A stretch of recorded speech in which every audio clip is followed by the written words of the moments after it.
What is up, everybody? It is I, DPX. Welcome back to another episode of the podcast, DPX Talks for about an hour. It has been a while. I did the Deadpool and Wolverine spoiler talk in July, but for a normal episode like this, I just didn't do one for 4 months, which is crazy. But we're back.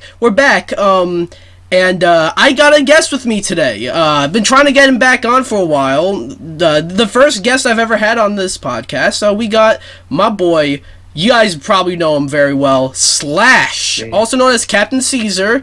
What's up, man? Hello. Yeah, how are you doing? Yeah. I'm doing good. I'm happy that the podcast is back. We're all gonna... This is just a celebratory moment for all of existence. Yeah, it's I don't do it 1 month, and it's just I'm used to not doing it now, so we gotta get you back in the rhythm. Yeah, no, if I do it this month, maybe I'll do it next month, and then I'm back in the rhythm. It's just you skip a month, you have a routine, but once you change it up, now you're completely off your flow, and and it's hard to get back on track. But I'm back on track, so hopefully, Understandable. So we got a whole bunch of topics here. We're gonna do this a couple of weeks ago, but there weren't enough strong topics to talk about. There was really just the Concord topic, which thankfully we waited because that's gotten much worse. We'll talk about that in a little bit. Fair for us, but worse in general. Yeah. We got some remasters for games that really don't need it, Horizon Zero Dawn is getting a remaster. That's all but confirmed at this point. And then the rumor is Days Gone is also getting a remaster. 2 games that you can play perfectly fine on the PS5. And for cheaper than it would be to buy these remasters. We got the Switch, the next Nintendo Switch console, the Switch 2, as we all basically just decided that that's what it's going to be called, has gotten some images leaked, and it seems like these are legit. Nintendo's suing Palworld, or Pocket Pair, I think they're called. MrBeast, KSI, and Logan Paul are teaming up to create a Lunchables competition, and it's gone over as well as you would expect. All that and more. But we got some smaller topics, this one's a small topic because it's kind of old news, because it happened a week ago, but I really wanted to talk about this, but I just never did. The PS5 Pro was announced, and look, to start off, I was not going to buy this anyways. I was just never going to buy the PS5 Pro, because why would I need to buy that?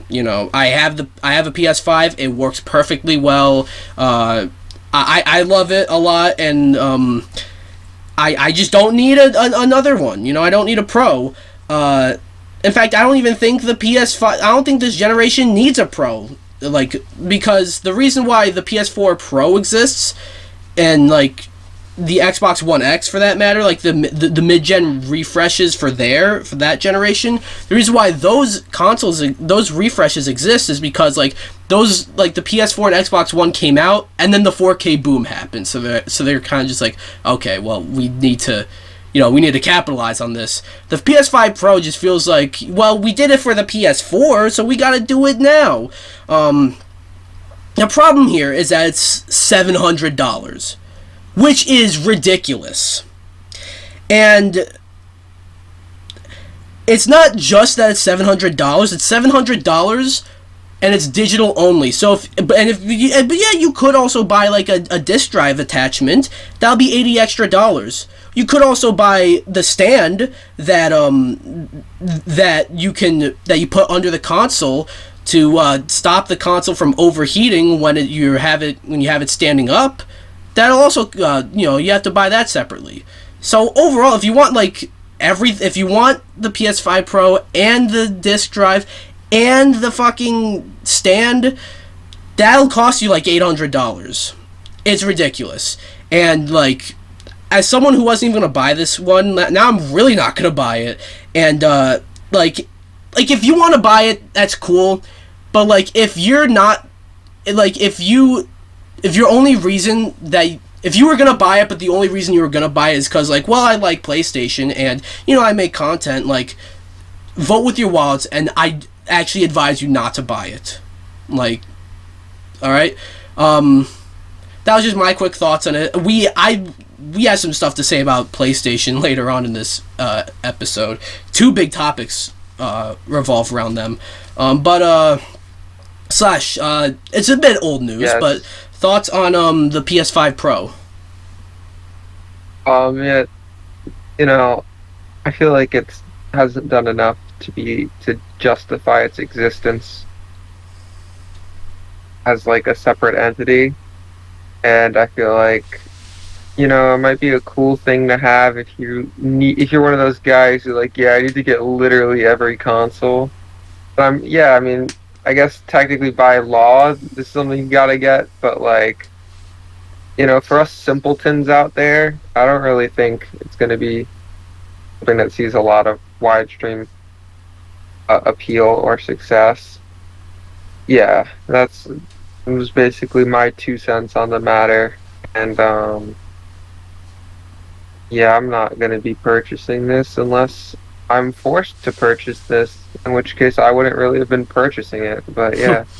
Yeah, like, again, I wasn't going to buy this anyway. If this was $600 or $550, and it had, like, and it wasn't missing features, I still wasn't going to buy it, because I don't need to, but that's just because I don't need to. Now it's like, taking a stand against it, you know, because it's like, it's more than, like, a base PS5, and it's missing features, you know, and they don't have a version with the features, because, like, you know, you have the digital version of the base PS5, then the physical one, like, it's like $100 difference.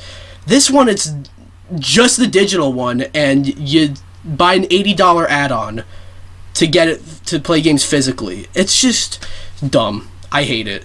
And Sony's... Yeah, also... Yeah. Sorry. No, I was just gonna say, we're starting to see arrogant Sony come back. Yeah, you were saying, Slash? We're also getting that kind of digital-only mindset, which I know has been already a thing, you know, with streaming services and, like, Steam and stuff like that.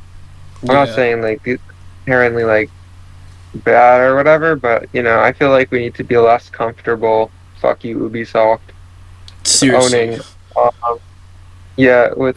our, with not owning, our own media, because it's like, you know, we're under the assumption, oh, we own this, but we don't own it. We're looking at a magazine that someone can just come by and take out of our hands whenever, you know, feel like it. Which is what happened with the whole Crunchyroll fiasco a while ago. It's like some things were just, you know, some features that people had bought had been, like, lost because of the merger or whatever. It was a whole fiasco, which I don't know the most about, so I'm not going to continue talking about it before I say something incorrect.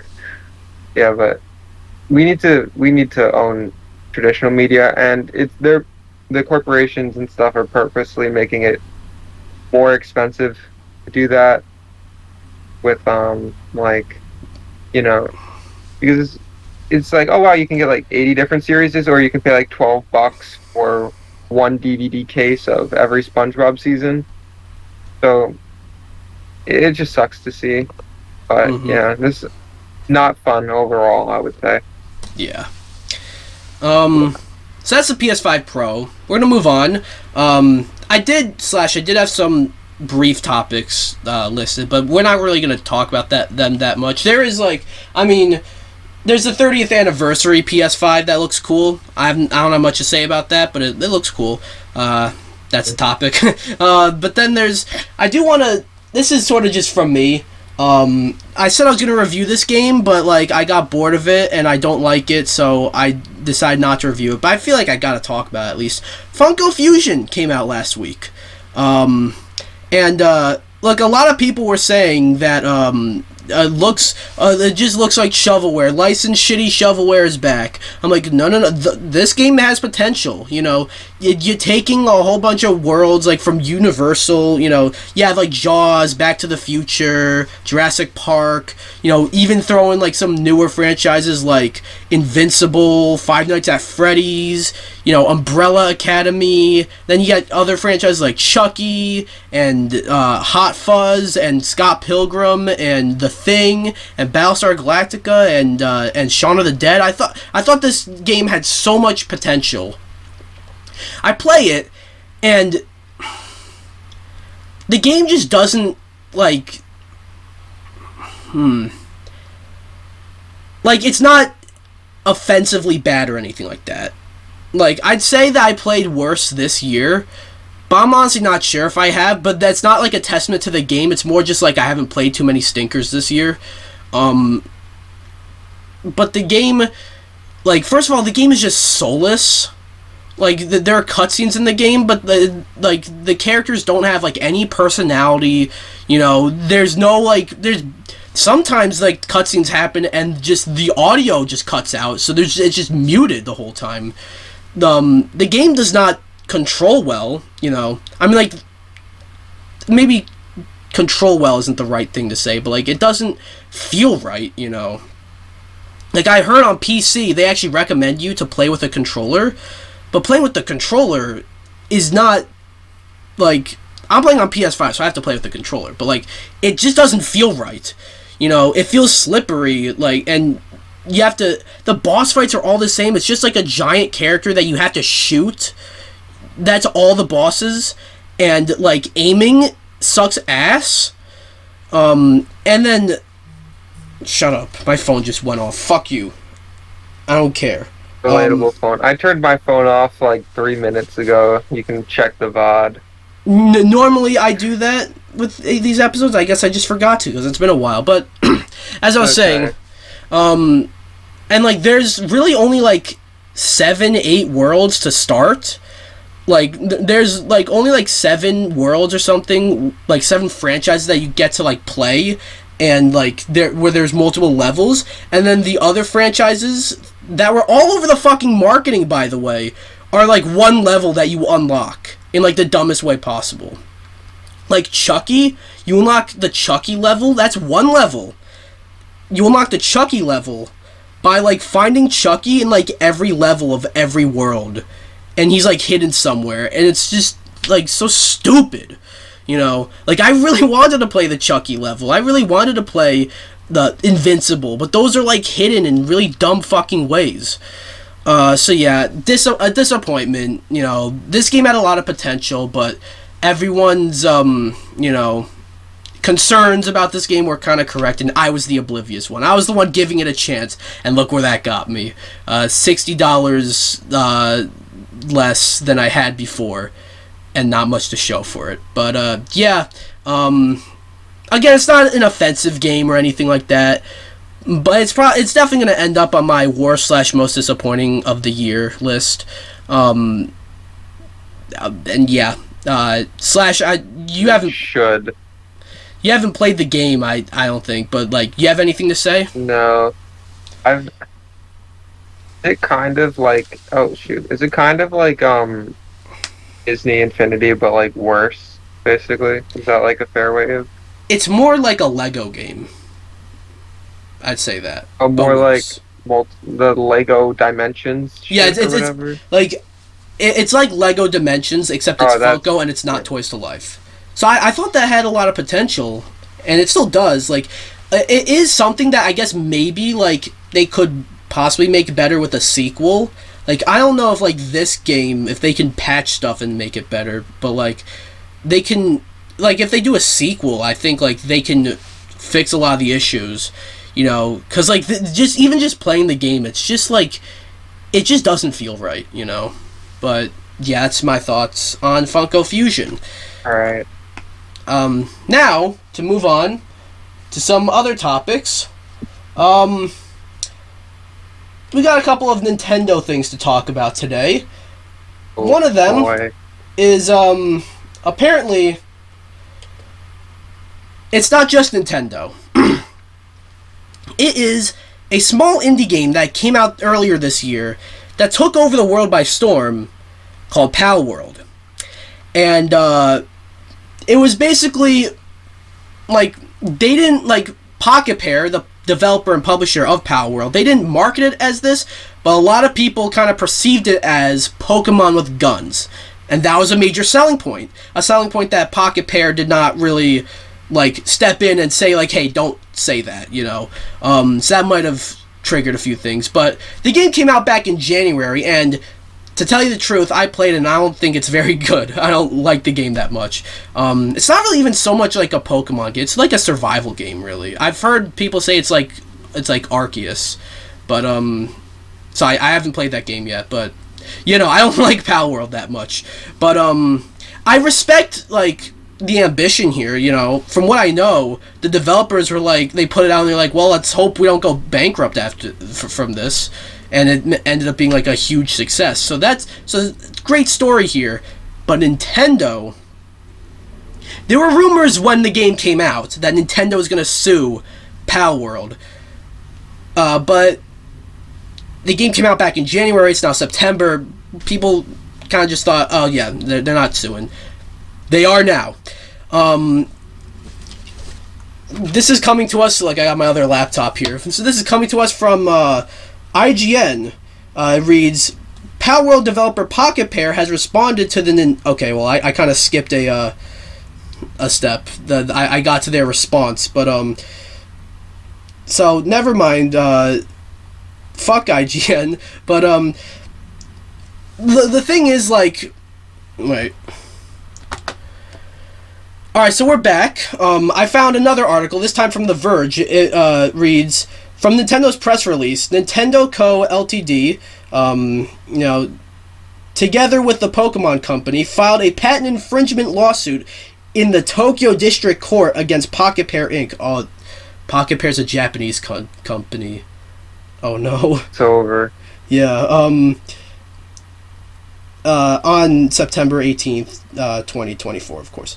The lawsuit seeks injunction against infringement and compensation for damages on the grounds that Palworld, a game developed and released by the defendant, infringes multiple patent rights. In response, Pocket Pair issued a statement saying it was... I think you're supposed to say they, but they were unaware of any patents it had violated and was not, quote, notified of such details. Nevertheless, it would begrudgingly begin investigating the claims. And then this is a quote from Pocket Pair that reads, "It is truly unfortunate that we will be forced to allocate significant time to matters unrelated to game development due to this lawsuit. However, we will do our utmost for our fans to ensure that indie game developers are not hindered or discouraged from pursuing their creative ideas." So yeah, that's like Nintendo's like statement suing Palworld or suing Pocket Pair. That's Pocket Pair's statement. I have some thoughts, and some conflicting thoughts, honestly. Because naturally, like, you read something like this, and you're like, good old Nintendo. Like, their legal team loves to fucking sue people. Loves to, like, shut shit down. You know, you look at the stuff with emulation, and with the Smash community, you know, and stuff like that. But this is a little different. It's patent infringement, which I'll touch on that in a second, because people seem to be getting this mixed up. If you look at the creature designs, they're a little, you know, like, look at the sheep. I don't know the sheep's name, the Pokemon sheep's name, but the Palworld sheep looks literally the exact same. What did I just say? Literally the exact same. Why did I say same twice? Who knows? Palworld has, like, a creature that looks exactly like Gyarados. You know, they have a creature that looks exactly like Lucario, except he's yellow now. You know, and so, if you're suing over the creature designs, I think you gotta...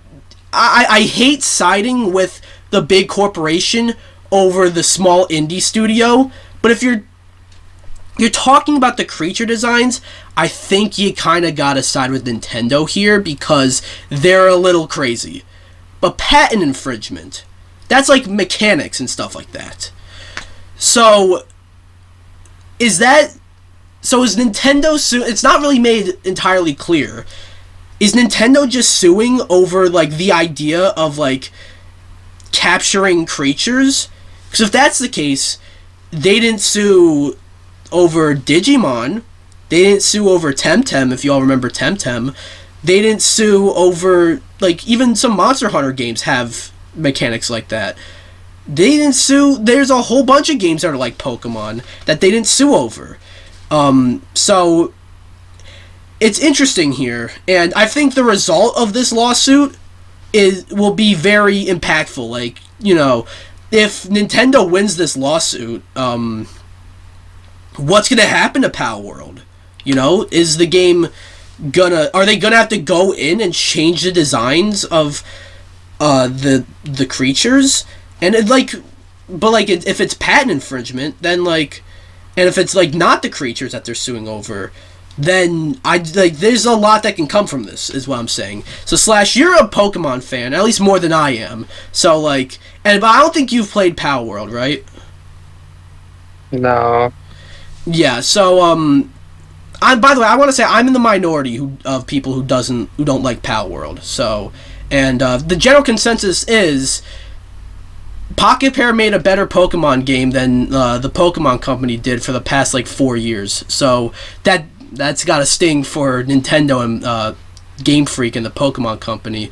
But what are your thoughts on all this? Yeah, what are your thoughts? Oh, great. Okay, so I watched a video on this earlier because I wanted to be, like, prepared, you know, because I didn't want to, like, start just being like, oh yeah, that creature, he looks a little smelly, he looks a little sus, yeah, that type of thing. Basically, I don't know how it works over there in Japan, but I mean, they could maybe, if they wanted to at some point, I don't know about this, maybe at some point if they wanted to, they could sue for one of the creature designs or whatever, but it seems like they are mainly focusing on the patents, and I don't really think that patents have more so to do with, you know, game design and stuff. I don't, and features more so than aesthetic. I could be, you know, a little off here, but this doesn't really seem to have to do with the lake creatures. Well, at least not how they look per se. Yeah.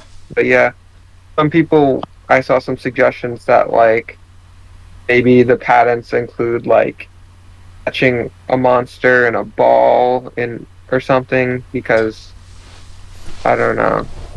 I saw a couple different things. I don't really know anything about it, but it's like, I don't know, because it's like, you know, Nintendo has a little bit of a history, you know. It's like they got the whole MO that they're branded as. They always, you know, whenever like, if it's not a game and it's news about Nintendo, usually it's not good news, and it's, like, weird because it seems like a lot of their practices are, like, kind of counterintuitive. Like when you hear about about Satoru Iwata, like, cutting his own paycheck so they could, you know, figure out what was going on with the Wii U, or about how there was no... I don't mean to interrupt you, but that was to avoid laying off employees. Yeah. Well, yeah, to figure out the Wii... Yeah, I mean, yeah, like, that was a problem caused by the Wii U. Sorry, I guess I should have been more clear. Yeah, but, you're good. Yeah, or, like, the, you know, the whole not Pokemon, Mario Wonder not having a release date, you know, that seems like that would... You know, you want creativity. Yeah, the deadline thing. Okay. Yeah. Not having a release date. Well, I mean, technically... I mean, it didn't have a release date at one point, but, like... Yeah, I get what you're saying now. Yeah, it's different. Yeah, it seems like those are practices that are really, like, healthy and lead to good results, and also lead to a more positive work environment and work culture. You know, I'm saying seems because, you know, I don't know that would be the case, but that's the way that it would seem to me, versus, like, you know, the whole drama with the Minecraft updates, you know, where they were like, oh yeah, we can't do all these Caves and Cliffs updates now because that doesn't seem. They had a deadline. It was too much of a tall order, a task. It just didn't seem. Like it seems, at least in some aspects, Nintendo knows what they're doing in creating somewhat of a positive work environment. And then you see stuff like this, and it seems so counterintuitive to like what it seems like they actually. It's just very weird. Mm-hmm. And I don't know why they wouldn't have filed against those other companies that you were talking about, or other games like Monster Hunter or Digimon. I'd only presume that maybe the patent wasn't a thing yet, or also maybe they had a reason not want to do that. Like Monster Hunter appears on Nintendo game consoles, for instance. Yeah, I don't mean to interrupt you, but the more I think about it, like the Temtem monsters look wildly different from the Pokemon. Digimon, they look wildly different from Pokemon.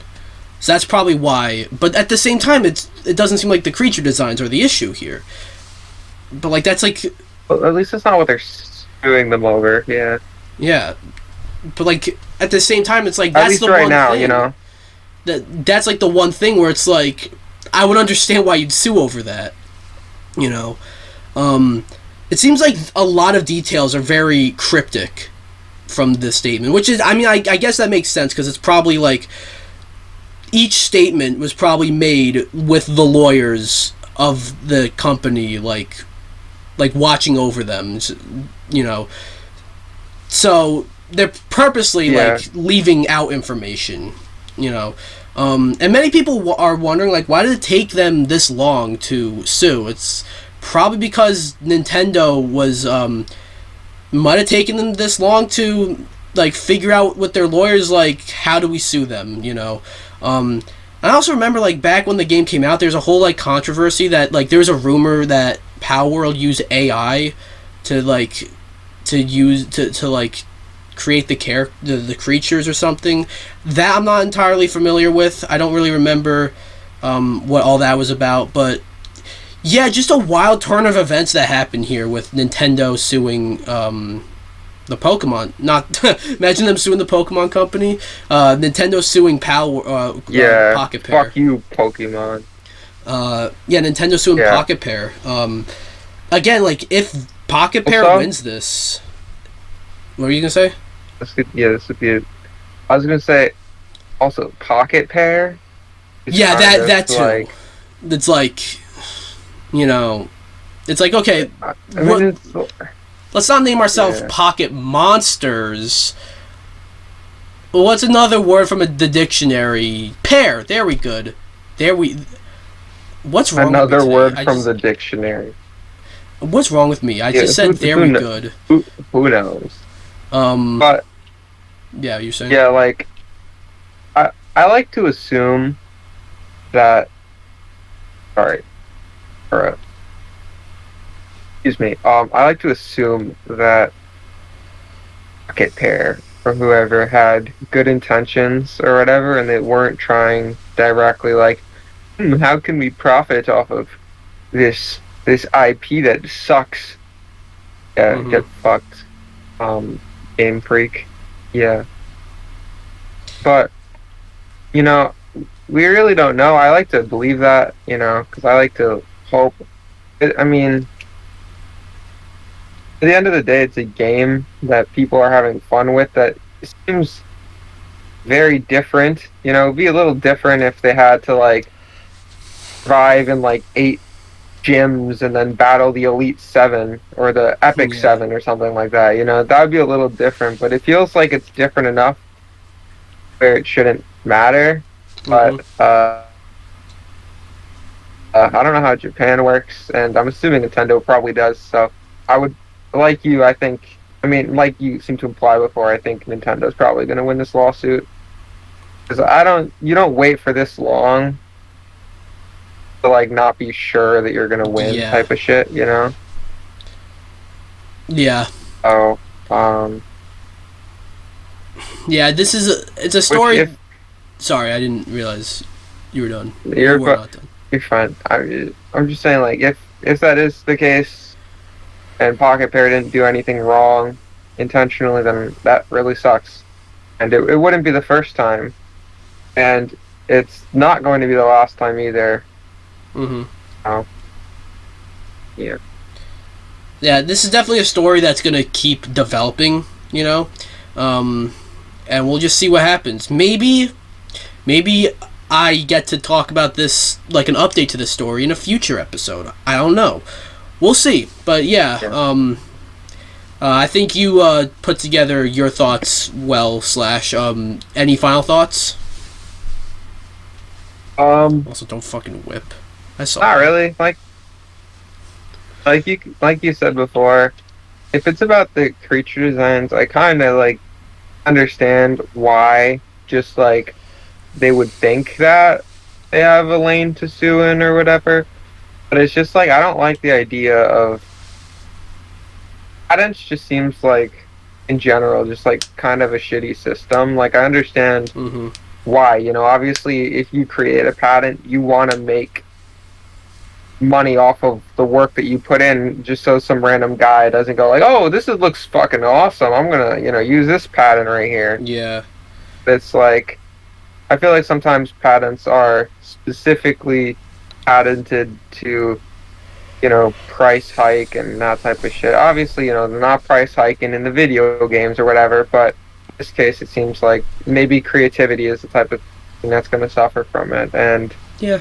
Obviously, no one wants to get sued by Nintendo, so I don't know. I mean, I'm sure they could probably make some sort of a change to the game where it wouldn't be violating the patents, unless, like, if it's just like the catching system, I feel like there's a way they could probably like do something about it. Maybe like have them be tamed instead. I don't really play the game. I don't really know what I'm talking about, but it feels like something that and it feels like something Nintendo should have like maybe been like, hey, cease and desist type shit, and maybe not lawsuit type shit.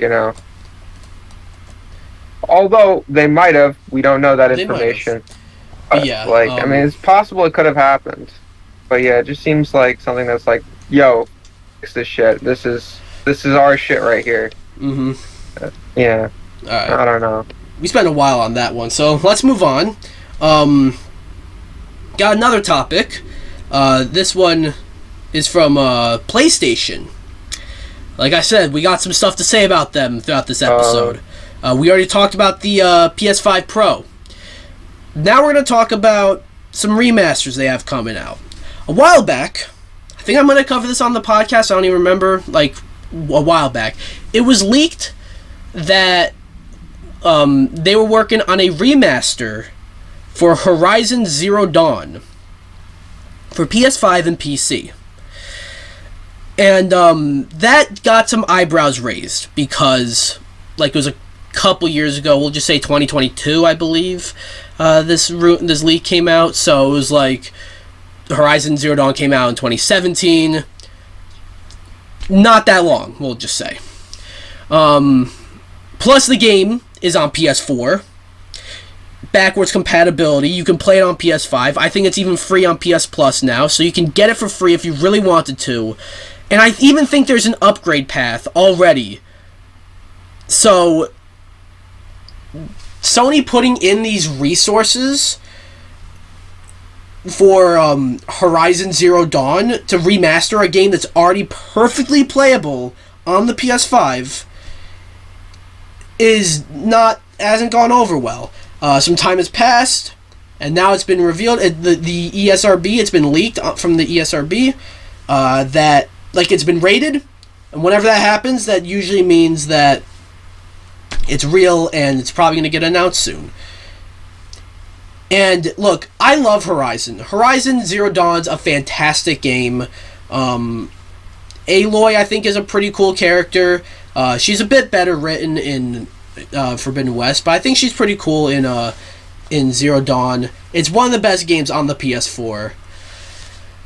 But you're wasting these resources and money and time on a remaster for, once again, I said, a game that you can perfectly well play on the PS5. Like, if you have the game on PS4, just slip the disc into your PS5, boom, you're playing it. If you want to buy it, I bet you it's like $20 at most if you want to buy the game from any retailers, you know. And or if you don't have it, you want to get it digitally, it's free if you have PS Plus. Technically, it's actually like $120 or however much PS Plus is, but like that's beyond the point. Okay, so why? It's Sony going for safe, and like, you know, well, so Horizon sells well, so let's just sell the same exact fucking game again, you know? And people want to point to, The Last of Us, the first game, got remastered on the PS4 a year after the first game came out. The thing is, though, the PS4 was not backwards compatible. So, and The Last of Us came out, it was like one of the last games released for the PS3 before the PS4 came out. And so, like, they remastered the game on PS4, so now you can play it on modern hardware, like, or at the time modern hardware. Like, back then, like, you couldn't. Horizon's, like, on, like, granted, it's not a 1 year difference, but it's on the fucking PS4, which you can play on the PS5. So, that's annoying, and that Sony's doing that. I had an article that talks about that, but I don't really think I need to read much of that. It's just, they're remastering, it seems all but confirmed that they're remastering Horizon Zero Dawn, and there's a state of play that's rumored to be happening like this coming week, so it'll probably be announced there. And then Jeff Grubb, you know, known, you know, insider, came out and said, if you guys are upset about the Horizon remaster, they're working on another PS4 remaster that arguably makes even less sense than Horizon. And there's some speculation going on about that. Some sources said it was Days Gone. And then Jeff Grubb, who originally leaked it, along with some other sources that are pretty credible, confirmed it was Days Gone. And, well, before I talk about Days Gone, actually, Slash, I should probably get your thoughts on the Horizon remaster. So, thoughts on that? Yeah. Once again, you know, it's me, everyone's favorite guest to this episode. And, yeah, once again, like, I don't like a lot of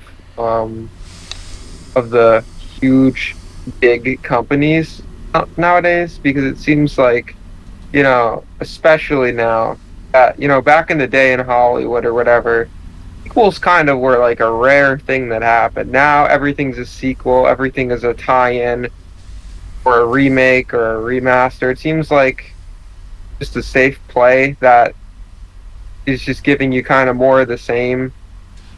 Nothing really like groundbreaking or new or interesting. And that's like, I would like to say though that I'm kind of completely shifting gears, but in regards to the thing you said about The Last of Us remastered, I mean, just because someone else did it, that doesn't make it like right or cool, you know. Mm-hmm. Even like, there is a reason why they did it and why it's more explainable, but just because it happened doesn't mean like, oh, that's great, you know. It's all right, I guess they can do it then, you know. Well, I'm trying to say that The Last of Us, when I'm talking about like the PS4 remaster, not the remake that came out a couple years ago. Yeah, that shit, the remake was dumb as fuck. I know you're. Yeah, the remake is dumb. The remaster was like, you couldn't play that on the PS4, you know. You can play Horizon on the PS5. Yeah, exactly. So yeah, you were saying. Yeah.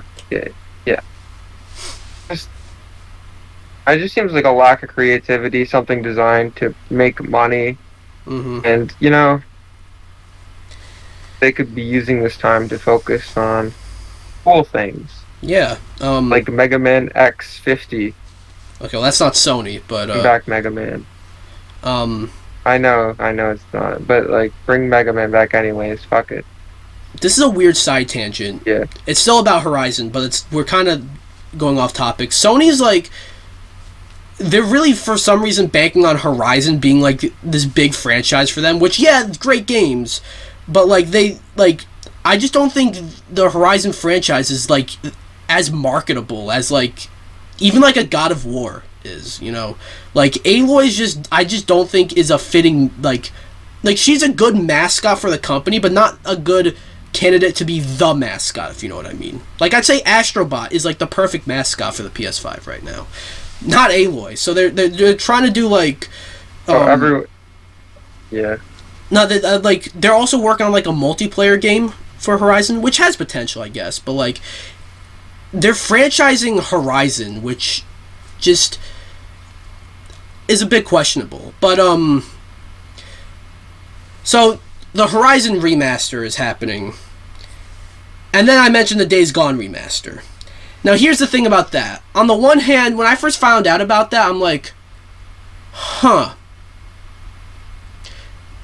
Because on the one hand, you get like, this could actually be a bit more like, there could be a bit more of a point to this, because a while back, it was confirmed that a Days Gone 2 was turned down. Like, the pitch for that was turned down. More recently, it was actually revealed that the pitch was turned down within Ben's Studios, you know, the developer. The pitch didn't even get to Sony.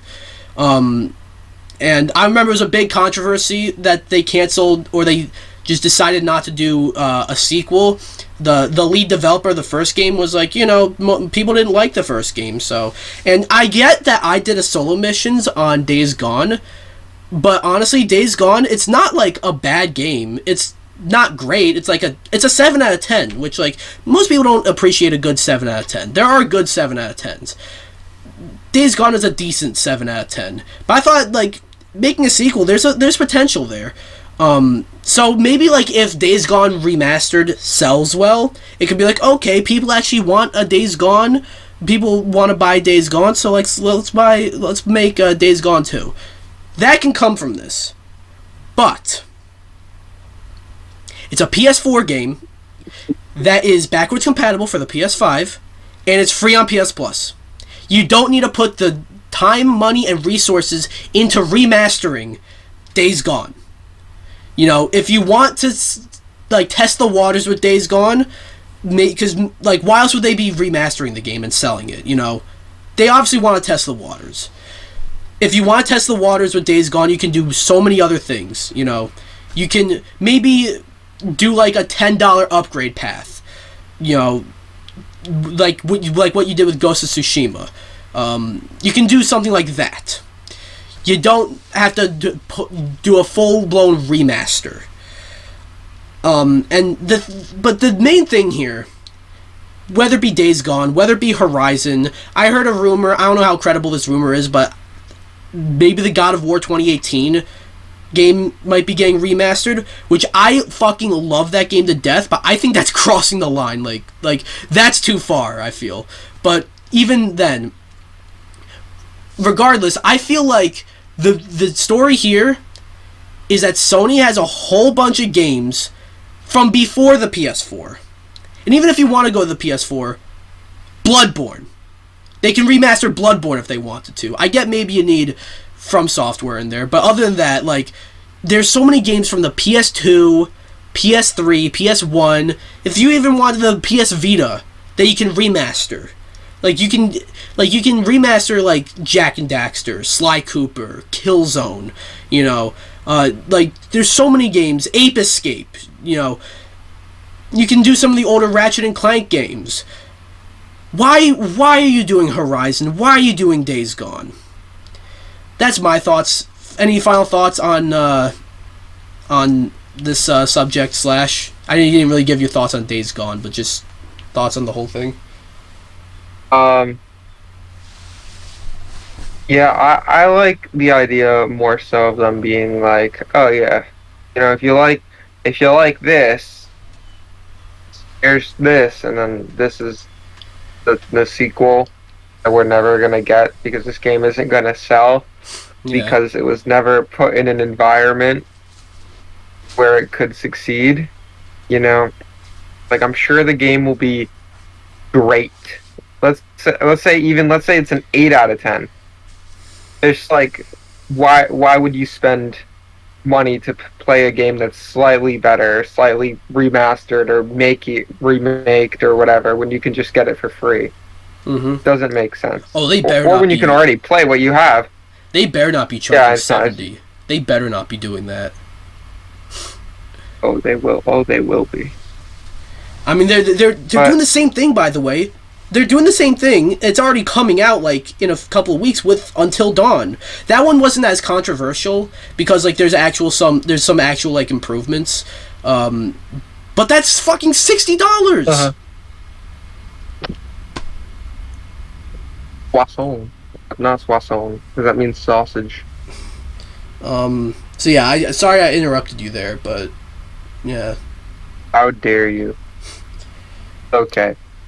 Yeah, but you know, I like the idea of being like, oh, this little thing that you can try. You know, it's kind of like, I don't know. Like I like the idea of like having a game and it's like this is really off topic, but I like the idea of having a game that's like 6 completely different games where it's like $10 snapshots of each one where you could like try it or whatever. It's kind of like stupid, but and it doesn't. No one would ever like do that. I like that idea. Yeah, you're welcome for that bit of content right there. But I don't know. I get this because this isn't gonna sell, and that sucks. Like, yeah, that's basically all I have to say. Yeah, Sony's like, okay, Days Gone did not sell well. Let's just release the game again. Then now it'll sell. It's like, no, it's. Yeah. But yeah, to move on. Hey, at least they're sticking to their guns. At least they're sticking to their guns. Yep. To move on. Big Sony. Yeah, we still got quite a lot of topics here, but Oh, let's go. All right. Yeah. All right. Next up, Slash is my guest here, and what I like to do when I get a guest on here. That's me. Is I come up with a lot of the topics, but it's not so fair for the guest because they don't get to come up with any. So I let them come up with one, and I come up with like fucking 9 of them. Or however. What about the guest?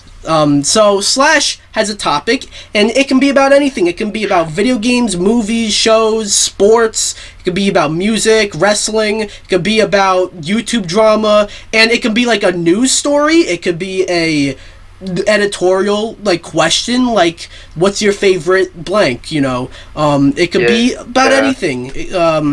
So Slash, what is your topic? That's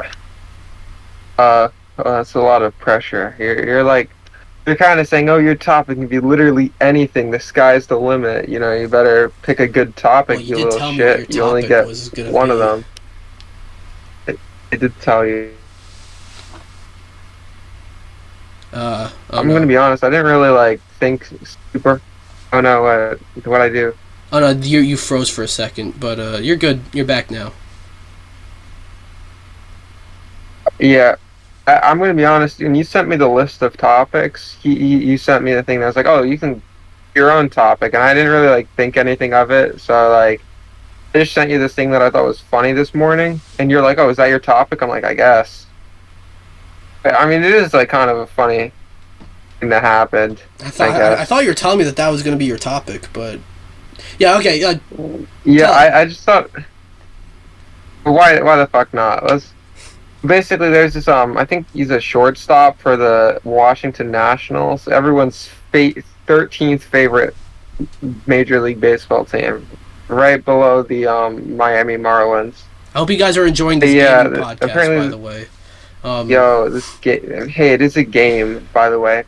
Basically, this guy, he went to, a casino for, the entire night until like 8 in the morning, like from like 11, let's say like 11 p.m. to 8 in the morning. So he just spent like 9 hours at the casino. And like, what an absolute baller. Because like, I'm sure most people would have folded under the pressure, and they would have, actually, I'm not going to do this gambling. I'm not going to do a pro gambling bit. That's not funny. Gambling is serious, guys. Mm-hmm. But basically, he was there until 8 in the morning. And fun fact about this guy is that he plays for, and that team has a baseball game today at like 1 in the afternoon. So he's setting himself up for success there. And for some reason, you know, who knows why, but the people in charge of the organization didn't really seem to like the fact that he was gambling. He was out gambling. Okay, your audio's like fucking up and shit. He was definitely at a casino all night, and yeah, his boys in the org didn't really like that. They demoted him, which is like, there's a whole complicated system that I'm not going to go into because no one fucking cares about that on this podcast. Yeah, it's a gamer podcast. Yeah, but no one cares about the whole thing. Basically, he just got demoted. He's not going to be playing for the major league team anymore. Yeah. There's the story, guys. Damn.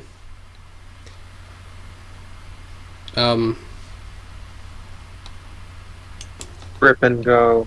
Okay, well, that was recorded. But anyways, yeah, sorry about that, guys. There was a bit of a malfunction. My laptop that I'm recording on just decided to disconnect from the internet. And, you know, Discord's being used through Wi-Fi, so it's like Slash just completely glitched out on my end. But it was my problem. But, yeah, so that was Slash's story. I'm going to call this segment Slash Yapping About Baseball.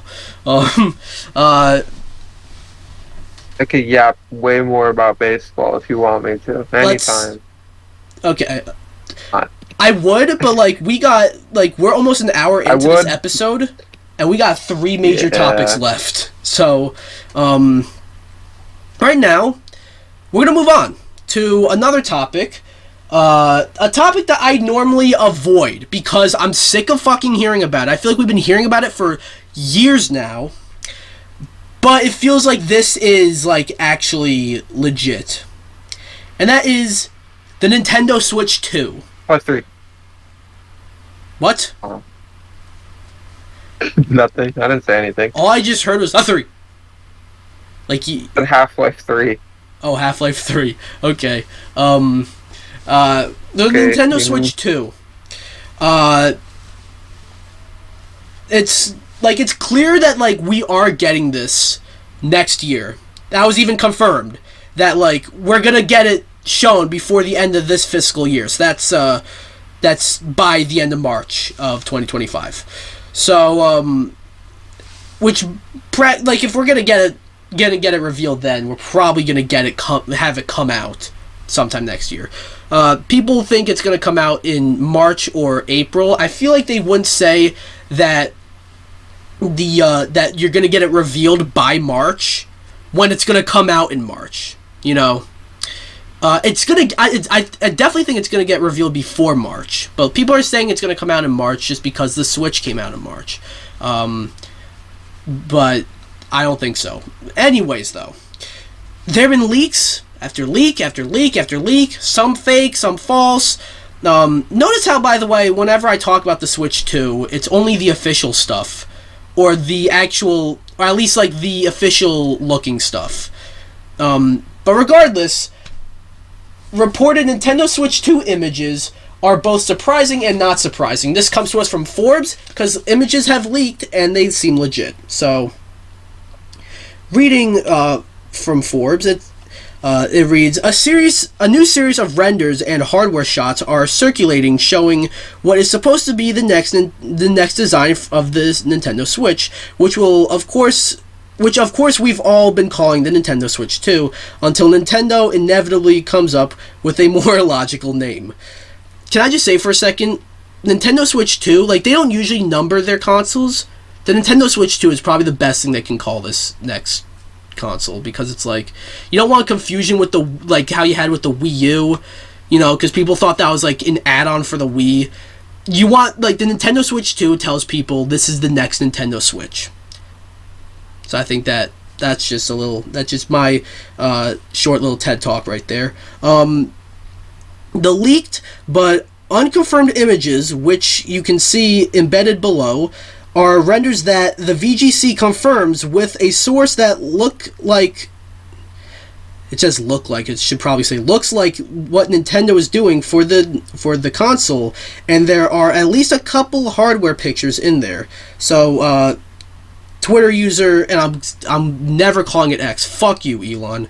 Twitter user Wario64 showed the images. What a... And it has a quote that reads, once it loads here, it reads, while the images are unverified, one source has not seen the final Switch 2 console, but has been briefed on Nintendo's plans, told VGC that the Reddit images, these images came from Reddit, by the way, match what the company has told partners to expect from its design. And then the detailed configuration list, we got, like...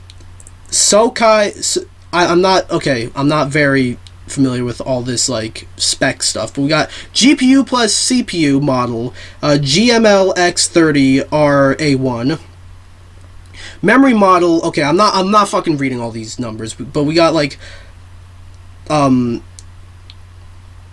just a lot of specs here.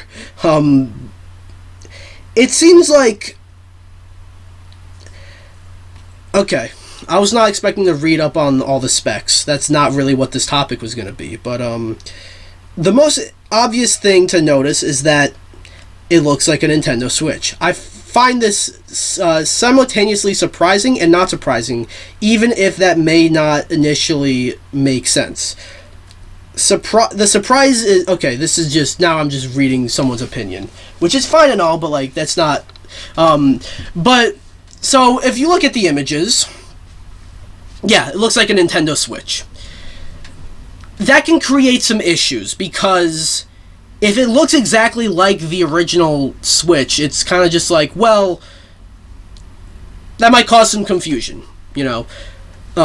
Some of the details, it seemed like there might be, like, magnetic Joy-Cons, which could be interesting. They better fix those Joy-Cons, you know. Like, you better release these Joy-Cons without the drift. You know what I mean? Backwards compatible also seems to be back. But it didn't, like, this didn't dawn on me until recently. I was scrolling through Twitter, and I saw a tweet from Smash YouTuber who kind of became a, kind of just like a Nintendo YouTuber, Introspective.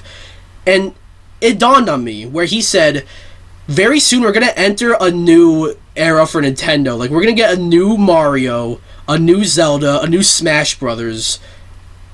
Like, that just dawned on me. That we're getting really close to, like, that time, you know? Like, we're getting, like, it's almost time for a new Smash Brothers. At least, like, that's a whole nother topic. But, like, at least, like, you know, in terms of, like, generations, you know, it's almost that time. Which is insane to me. You know, your camera... My Wi-Fi is good, by the way, this time. Your camera's going all over the place. Slash, you there?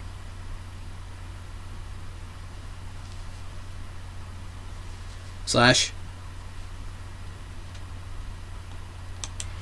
Alright, so we got Slash back. He's back. But, yeah, like... I guess I don't have as much to say about this topic as I thought I did. Because it's just like we actually get... this hasn't been confirmed, by the way. These images have not been confirmed that they are the next Nintendo Switch. But it seems legit. Like, all the other leaked images, all the other leaks have kind of been, like, a little questionable. These seem like actual, like, documents and stuff like that. They seem like none of the leaks have gotten specific like this. The thing is, it seems like it's as powerful as, like, a PS4. The PS4 came out in 2013.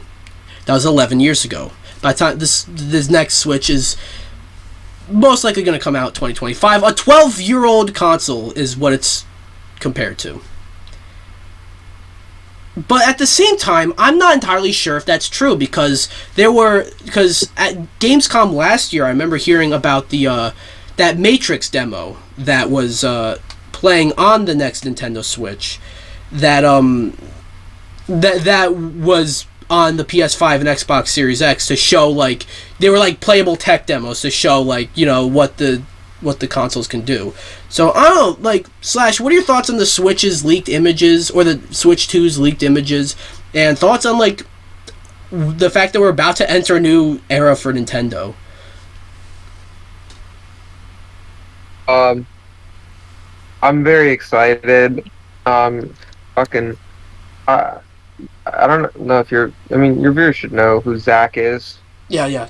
But every time there's been a Nintendo Direct or like anything, they'll just spam, "Are we getting the successor?" And it's just like, shut up.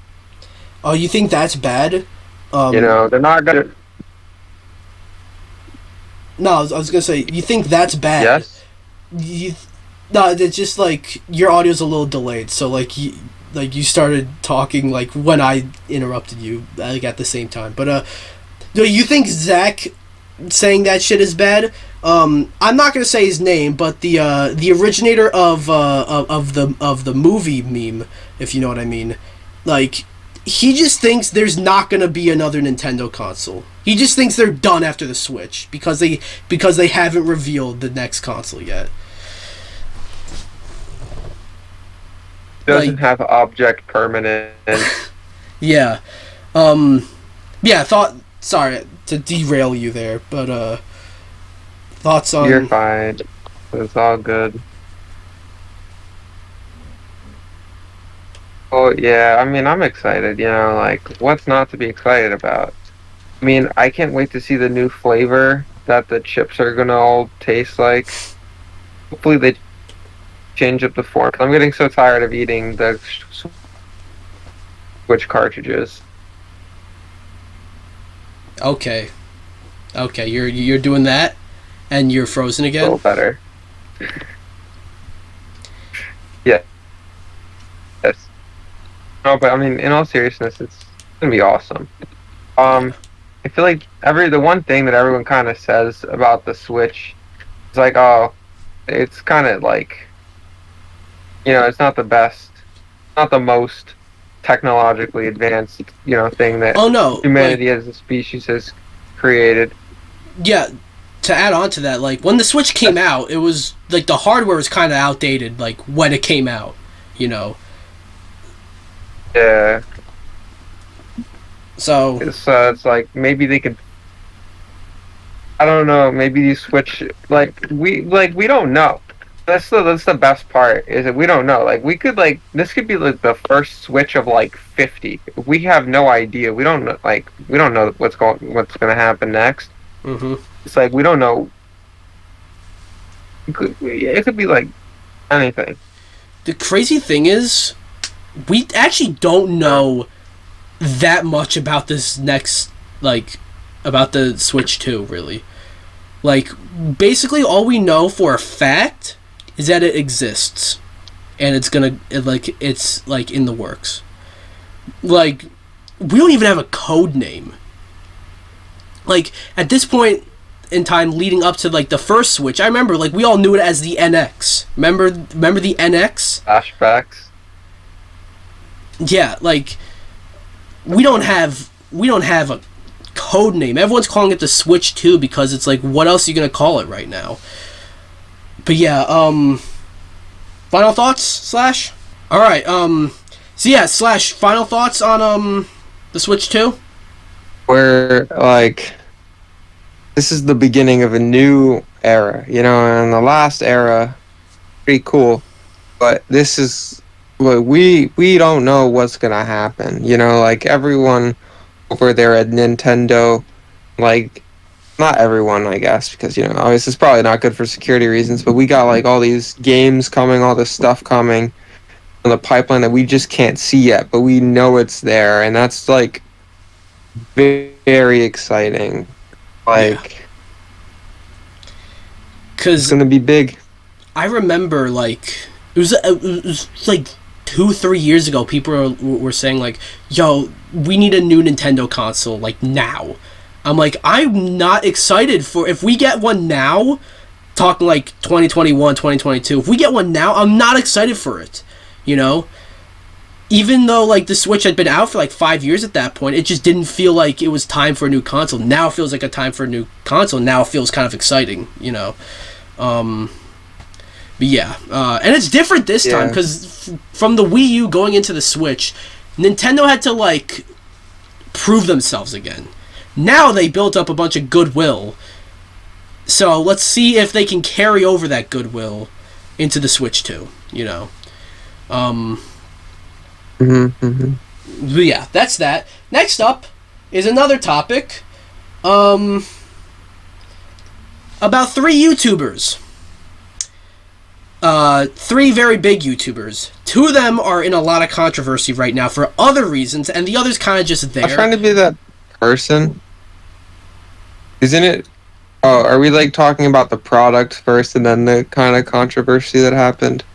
Yeah, we're gonna talk about the product first. Troll you. That's okay. Okay, because I was like, isn't it 4? Yeah. No. Right. 2 people who are in a lot of controversy right now, and a third guy who's kind of just there. Let's be real. We got MrBeast. You're talking about KSI. He's always controversial. MrBeast is teaming up with Logan Paul and KSI to bring us a competitor to Lunchables called Lunchly, where it's gonna be similar to Lunchables, but like the drink included is Prime Hydration. I believe it's hydration. I believe that's the one they're throwing. Of course it is. Because hydration and Prime Energy are 2 different things. But and there's also, I believe, a Feastables chocolate bar in there as well. And it's gone over about as well as you would expect, with Logan Paul being as controversial as he's always been, and MrBeast being in the controversy he's in now, and once again KSI sort of just being there. This comes to us from Healthline. The header is MrBeast, Logan Paul, and KSI launch Lunchables. I can't fucking read. What is wrong with me? MrBeast, Logan Paul, and KSI launch Lunchables competitor they claim is healthy, and then here's what nutritionists think. So, MrBeast, Logan Paul, and KSI have announced that they will collaborate to compete with Kraft Heinz's Lunchables meal kits with their own healthier, in quotes, offering called Lunchly. This isn't their first foray into the food and drink business.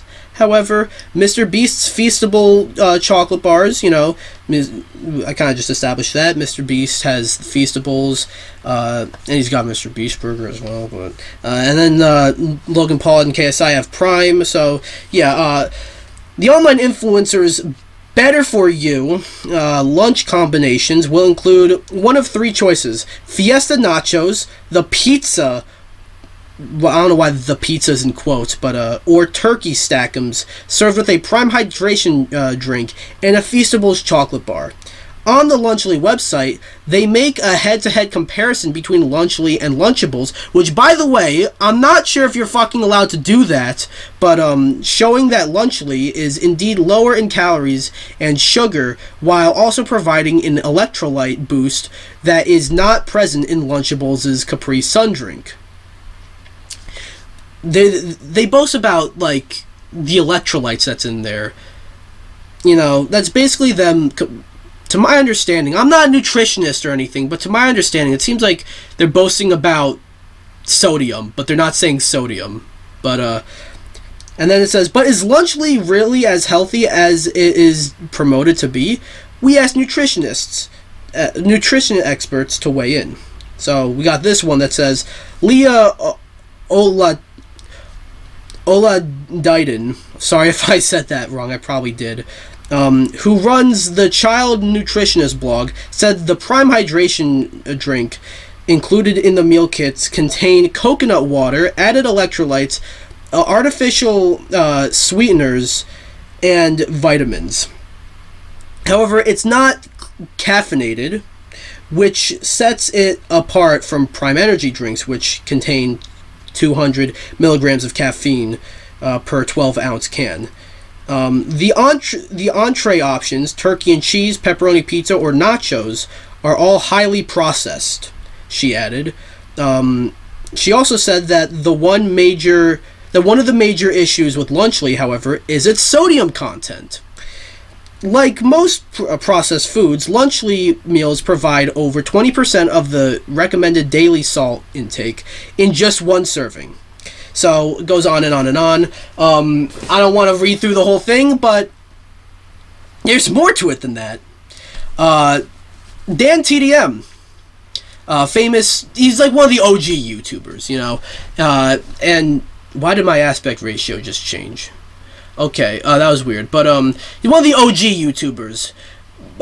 He kind of came out and said, like, oh, what happened to YouTubers?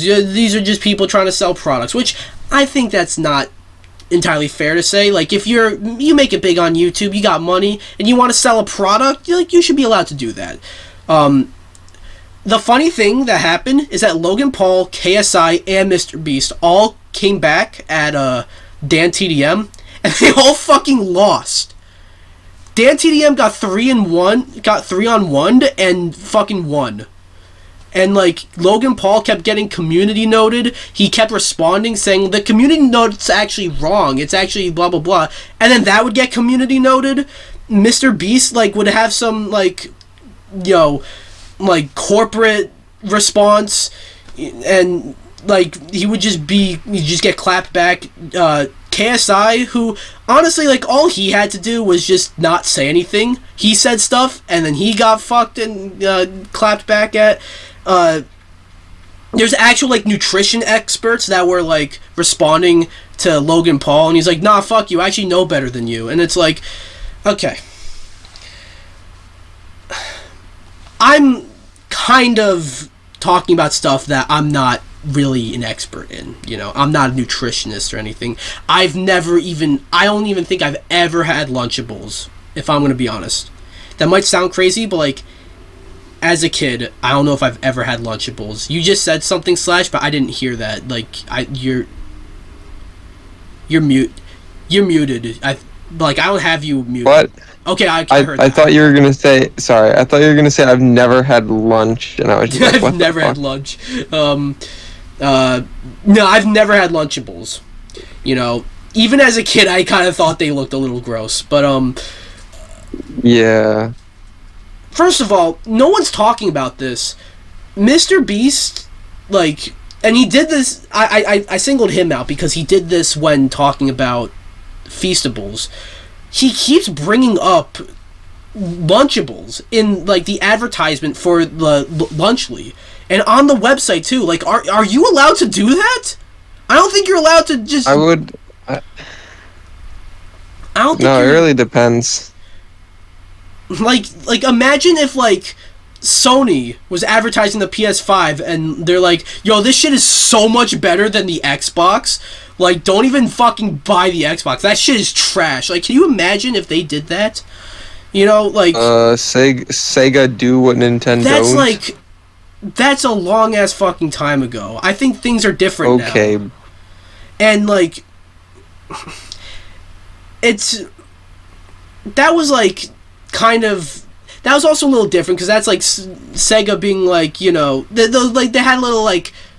tagline, I guess. They're not outright saying, like, they're alluding to this, sure, but they're not outright saying, like, yo, fuck Nintendo, you know, like, MrBeast is straight up saying, like, yo, fuck Lunchables, that shit is ass. Why does MrBeast hate Lunchables so much? Yeah, he also hates Hershey's as well, you know, and I'm surprised that we haven't seen, like, KSI and Logan Paul shitting on Gatorade, which I think Prime isn't the worst thing, but it ain't no Gatorade. Gatorade is much better. But regardless, there's some controversy around this, but it's kind of for the wrong reasons. People are like, yo, like, they're making, like, why are they making this? The controversy is like, why are they making this? It's like, they're allowed to make this, you know?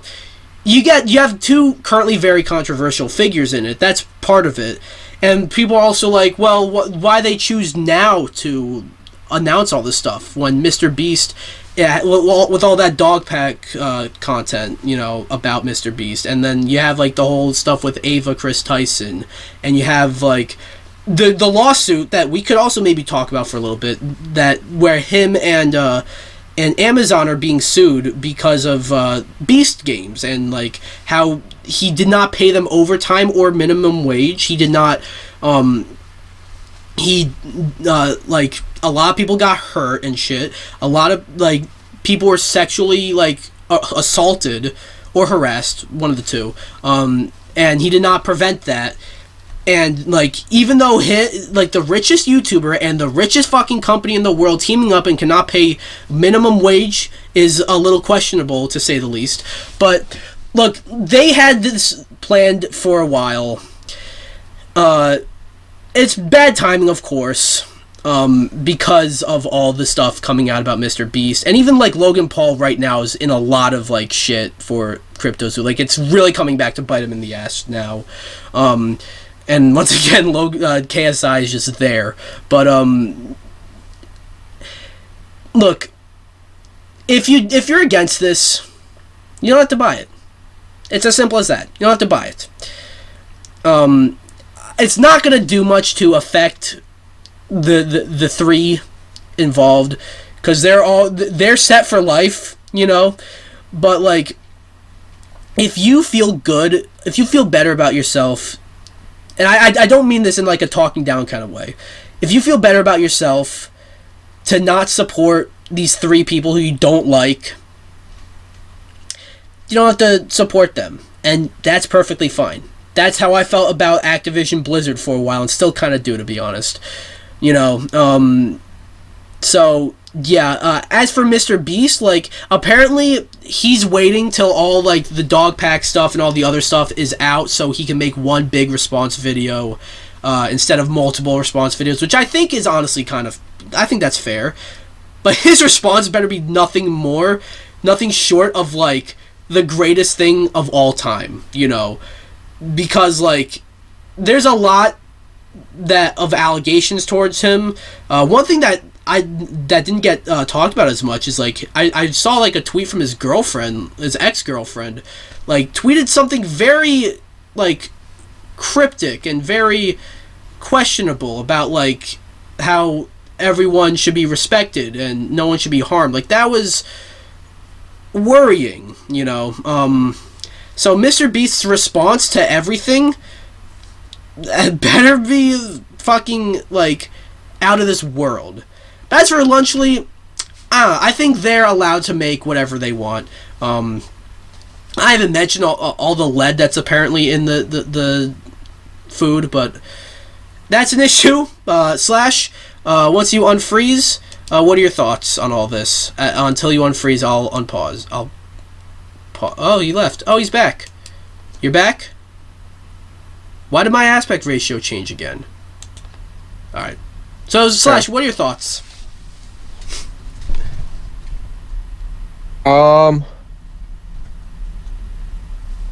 You know, just, yeah, I don't, like you were saying, I don't know if I necessarily agree with Mr. Diamond Minecart. I do think though that there is a difference between making a product just to sell it and making a product because you think it will actually like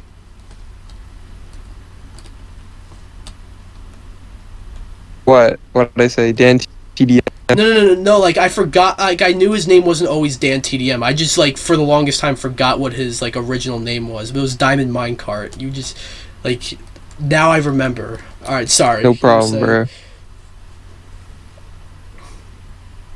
Okay, I'm a Minecraft Yeah, I do think that like some of the products um that have been made specifically to make money and not really so much as to promote joy or stuff. You know, I mean, like everything exists to make money and stuff, but I feel like if you're Mr. Beast, if you're like the face of like philanthropy in the 21st century, basically, you know, Bill Gates, who's that? Who? It's all about Mr. Beast. Bill Gates, who? Mr. Beast. I don't know, but it's like really that's what you're doing. You're making a Lunchables knockoff. It's like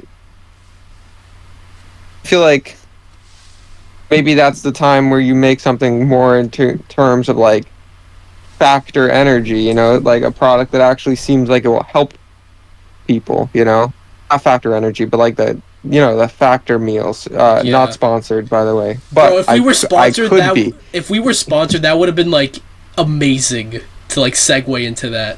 But yeah. We're not. Yeah, we're not. I don't know why I'm saying alas. Like I wish. So yeah, that's that. Yeah. That's that. And Mr. Beast has like a tall order in general. Like he's dealing with a lot, I'm sure. But I hope like he's not as much of a psychopath as it's said that he is. But the like longer it takes for him to respond, and like he has a justifiable reason to not respond right away. But so like the longer he takes to respond, and the more you good?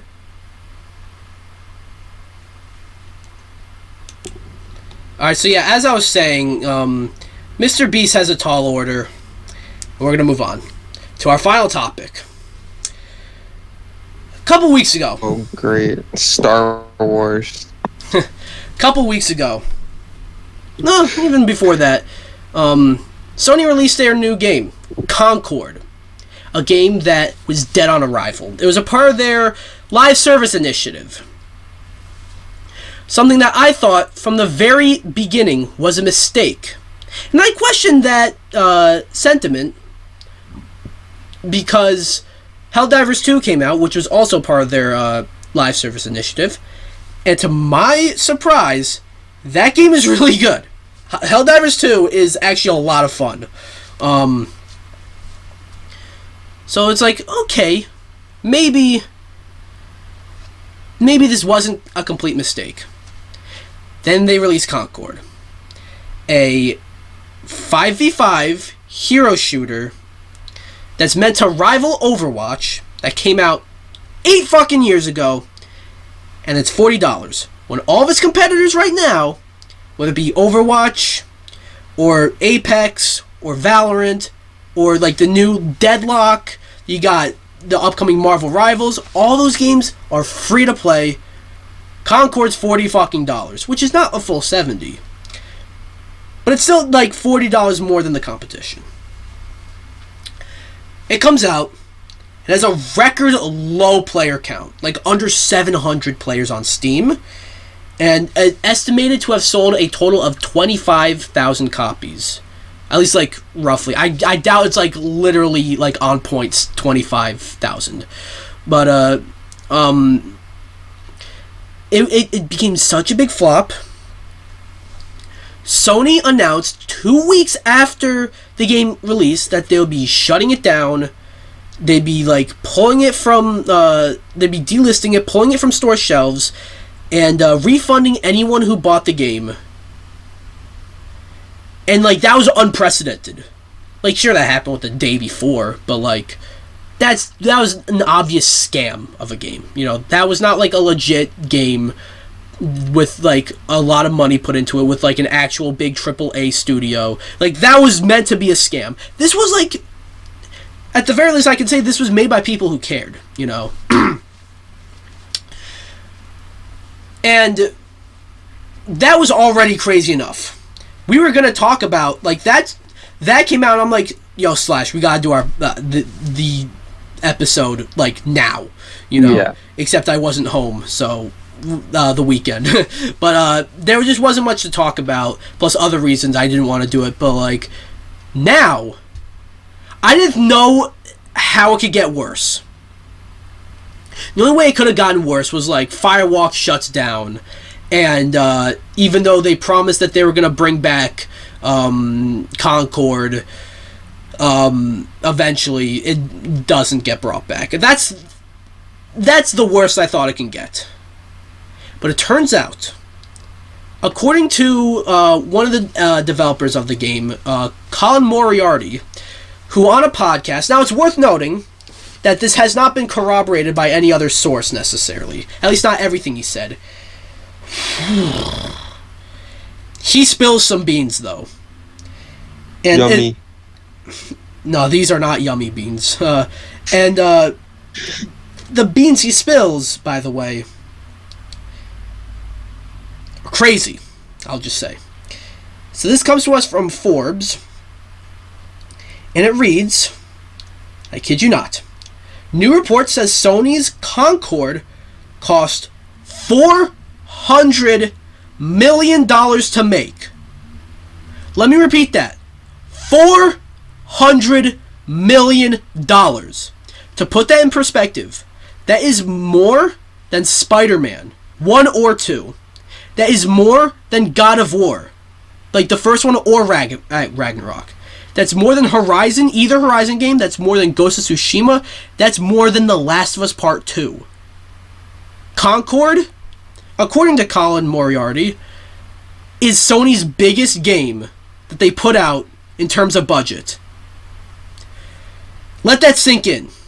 And it didn't even last 2 weeks. So, this article from Forbes reads, it seemed obvious that Sony was gonna take a huge loss on Concord, given its high cost, immediately disastrous player count, and unprecedented shutdown. But it may be even worse than everyone thought. A new report from Sacred Symbols' Colin Moriarty, which I believe is the podcast name, citing a source that worked on Concord, claims that the game had a higher budget. Okay, wait, so I stand correct. Colin Moriarty seems to... I said he was an ex-developer. I don't think he's an ex-developer. He just has a source that worked on the game, so my bad. Claims that the game had a... Okay.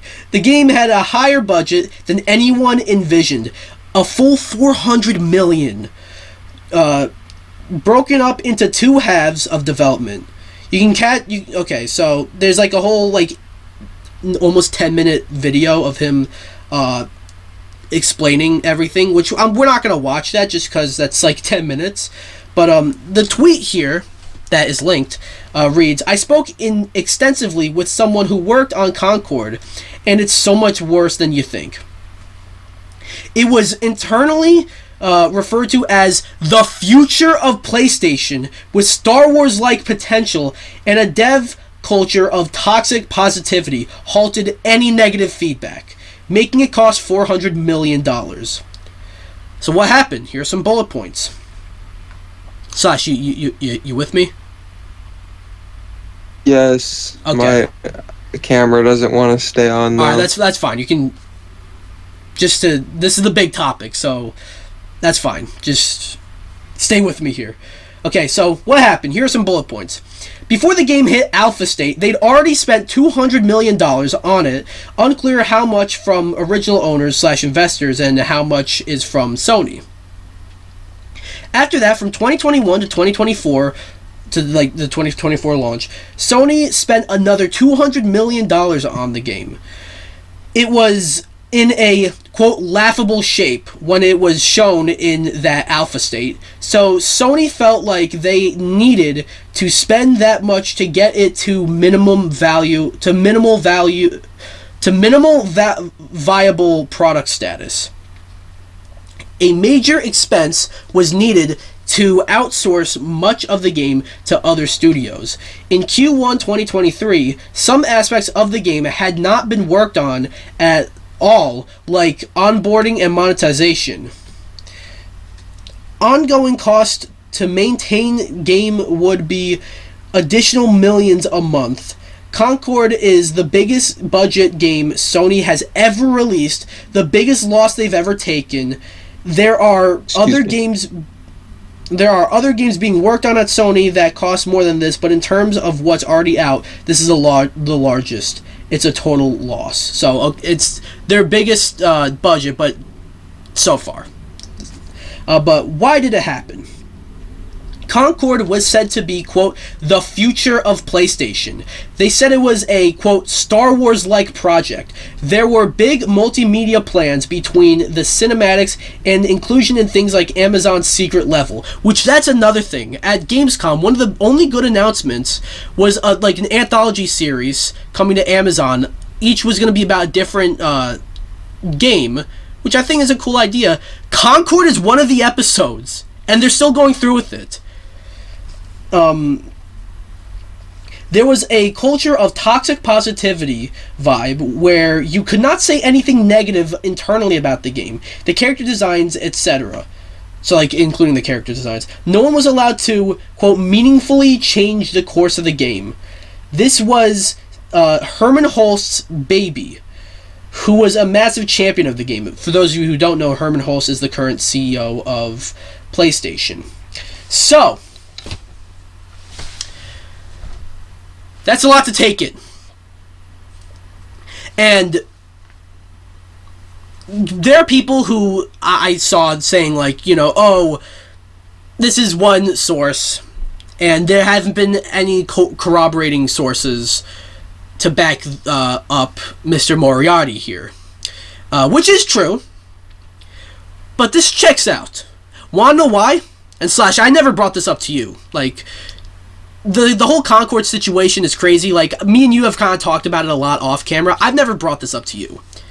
The credits for this game, you know, when you roll credits, there's an upload of the credits on YouTube. Wonder how long that upload is? Are you there, Slash? What, you want to guess? Yeah. Do I want to guess? It's like a minute, right? Mm-mm. It's what? Way longer than a minute. Oh, I thought you were doing the thing. Sorry, it's like 8 minutes then. Right? Nope. More? An hour. In fact, over an hour. What? That's crazy. So a $400 million budget, I think that translates to an hour of credits. You know? And all movies have $400 million budgets. You won't... Even that's a big budget for a movie, but, like, video games are different, you know? Like, you need more people working on video games. So, like, a $400 million budget, like, translates to a lot more people working on this game. For what? For Concord? For a game that was hopping on a trend 8 years ago? And this was supposed to, and this was going to be the future of PlayStation. This was Herman Hulst's baby. They thought this was going to have Star Wars potential. I mean this with all respect, because people like to shit on PlayStation because of, like, this, that, or the other. And there's also a lot of console fanboy shit. I'm going to say this, and I'm dead serious. If the CEO of Sony, of PlayStation, thought that Concord had Star Wars level potential, thought that Concord was their baby, thought it was worth $400 million, thought it was the future of PlayStation, and did not let anybody say anything negative about the game internally, if that's your CEO making those choices, that's your CEO saying that stuff, I'm genuinely concerned for the future of PlayStation. I'm genuinely concerned if you have Herman Hulst championing fucking Concord as the future of PlayStation. If he's your CEO, I'm concerned. That is ridiculous. Concord, like, I just posted a top 10 list of the top 10 biggest flops in like the biggest AAA gaming flops of all time. And yes, Slash, that was the Wario footage. That was the Wario footage, in case you were wondering. You viewers or listeners don't know about that yet. But Concord was number 1. Spoilers. Concord was number 1. Concord's a much bigger flop than I could. Yeah, it's not much of a spoiler. Like, if you're following the news, it shouldn't be a spoiler. But Concord's a much bigger flop than I even anticipated. Like, it got out there that, like, it was estimated to be, like, a $100 million budget. I got someone commenting on that video correcting me. It was like $200 million, which I had never heard of that before. So I don't know where that commenter got their information from. But, no, we're both wrong. $400 million. When you could have spent... You could have spent that money on, like, maybe a brand new IP that's not a dead-on-arrival, outdated hero shooter. The thing about Concord, if they started developing this after Overwatch came out, to hop on that trend. If this came out, like, even before Overwatch would have just dwarfed it. That's what Overwatch did to Battleborn. They would have the same thing would have happened to Concord. But now, when it's up against other games that are free, and this is $40, and also the fucking character designs, like you got, like, that's Star Wars right there. Yeah. You got your Star Wars right here. You got this fucking. I remember one of the guys' names is Starchild. I remember Jabari was one of the names. That's where I got the name Jabari from, Slash. I did not remember that was a character from Concord until I watched a video about Concord recently. I'm like, oh, that's where Jabari's from. Those of you watching and listening don't know what I'm talking about. But, you'll know one day. Yeah, like, oh, God. 1 second. Okay. Sorry about that, guys. We were at another There's actually been a lot of technical problems this whole episode. I kind of forgot what exactly. Oh no! I was talking about the character designs. You look at the character designs. It's like, what were you thinking? You thought this was like Star Wars level. Star Wars. Like, I just don't understand. This is your CEO who thought this, and it sucks because the people who are going to pay for this, the people who are going to feel the effects of this internally, are the people at Firewalk, who they were just told to develop a 5v5 hero shooter. And they did that. And now they're probably going to lose their jobs. I don't see how Firewalk, like, comes out of this alive. I don't see how, like, I'm not praying for their downfall, you know? They seem like a promising studio. They seem like they could be talented. Like, I don't know if they did anything else other than Concord, but, like, maybe put them on a different project. They could have put out something great, you know? But I don't see how they come out of this, like, still alive. You know what I mean? Being employed, they're not gonna die. Yeah, that's what I mean. I mean this. Sorry. And it sucks that the greedy corporate suits who 8 years ago were like, you know, Overwatch is popular. Let's start developing a game to compete with Overwatch. And sure, they probably couldn't have known that was going to take 8 years, but, like, 8 years passed, like, nowhere in that time frame you couldn't have been like, let's change direction or fucking cancel it. Like, the people at Firewalk are gonna suffer, and the corporate greedy business suits who made the decision to not change direction, who made the decision to have a toxic positivity vibe, they're going to be fine. They're going to fail upwards. I think Herman Hulst has to go. They got rid of Jim Ryan. I think Herman Hulse has to be next. And they still got Fair Games coming. They still got Marathon coming.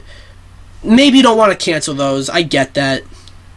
Fucking put them on PS Plus day one or something like that. Make it a free option. I get maybe not wanting to launch it free, but like, you want people to play and don't just want it to die immediately. Put it on PS Plus, and maybe it lasts a bit longer than Concord did. Slash, what are your thoughts on this inflated? I don't even know if it's an inflated budget, but what are your thoughts on just this, all this information that came out about Concord? That's just, it's just nuts. It's unbelievable because it doesn't, by all accounts, it makes no sense. Like, how did this happen? It's nuts. It's genuinely insane. It's like, if it's real, which I can't get over that. I'm sorry. It's beyond excessive spending. It seemed like, I don't even really like, that is, you could have made like Spider-Man 3 or 4 times over, right? Yeah, like something like that. You could have made like Ghost of Tsushima like 4 times. You know, and like just look how beautiful that game looks, even on like the PS4. Like, it looks great on PS5, but even on PS4. Well, that's a Sony game, so it's not gonna be on Switch. But like, I don't know. I'm kidding. It's crazy to think that Concord has a bigger budget than the fucking Last of Us Part 2. It's just one of those. Yeah, it's unbelievable. To be just straight out there, it's unbelievable. And also, it's like, I mean, it sucks for so many different reasons. Because it's like, it sucks all of the stuff that was going on there. Everyone who actually, like, is an artist, who knows that you need to take some constructive criticism. Obviously, if you have, like, a script that's perfect and people are like being like, oh, this actually sucks, or like, oh, you need to change this, and you have a good reason that isn't just, this is Star Wars right here, and not change something. It's like, I understand that, but it's like, when you refuse to take any criticism and to try to capitalize on like a fad that was like, 8 years ago or whatever, it's like, what did you expect to happen? Like, did Mr. Herman, did he think suddenly out of nowhere that there is going to be this market that is kind of like Overwatch isn't even doing, like... Don't mean to interrupt you. Overwatch is like, getting... the hero shooters, like, I'm not going to... No, I was just going to say, like, Overwatch is getting kind of outdone by its competitors. Yeah. It's like... It's just so stupid for so many reasons. Uh-oh. Did we lose him? It's just nuts. Oh, is all that I can really say. I can't really even articulate my thoughts upon it because it's unbelievable that this entire thing happened. It's just nuts to me. I'm sorry. I don't have a rant for you. It's just nuts. People are going to lose their jobs, not the people who deserve it, of course. Mm-hmm. And it's like, it's crazy because to what, like,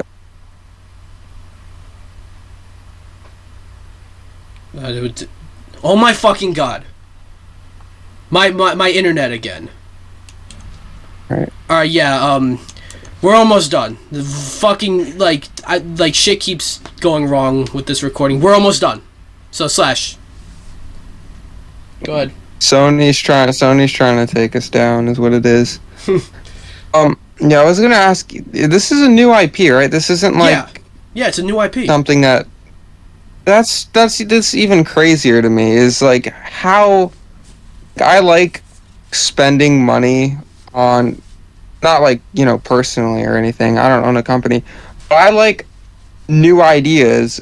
I mean, this isn't a new idea, obviously, because it's trying to capitalize off like an 8-year-old fad or whatever, specifically trying to siphon like a player base off of Overwatch. But it's like I like it when companies spend money on new ideas, like instead of just making like 50 Jurassic Park or Jurassic World sequels, if they like do something cool or new, And I get why it makes sense to have guaranteed revenue and stuff. You don't know if this, but I like to see it when it happens. But this is insanity. Yeah. This is stupid, and this is just poisonous behavior that is going to be, people are going to be paying for this mistake for years to come, and probably not the people who should be. Yeah. That's it's Concord. I don't see how it gets worse from here. I mean, like, what happens next is like whatever happens to Firewalk. And whatever happens to Concord itself, because they're saying there's discussions internally that like they're discussing how to bring it back. They're thinking of maybe just completely redoing the game, like changing its direction, which is something they should have fucking done in the first place. From a hero shooter to like something different. Like, I don't know what they can do to bring it back. Like, at least with stuff like, you think of games like Cyberpunk or No Man's Sky or Destiny or Fallout 76. Those games came out. They were bombs. Although I think they sold better than. They definitely sold better than Concord did. I don't think they were like commercial flops, but they were critical flops.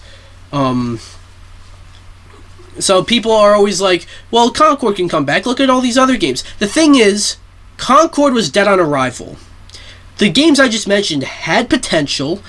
There was a good game somewhere in there, and like people wanted it to be good. Concord, I'm not gonna say people wanted it to be bad, but just like nobody cared about it. So yeah. Final thoughts?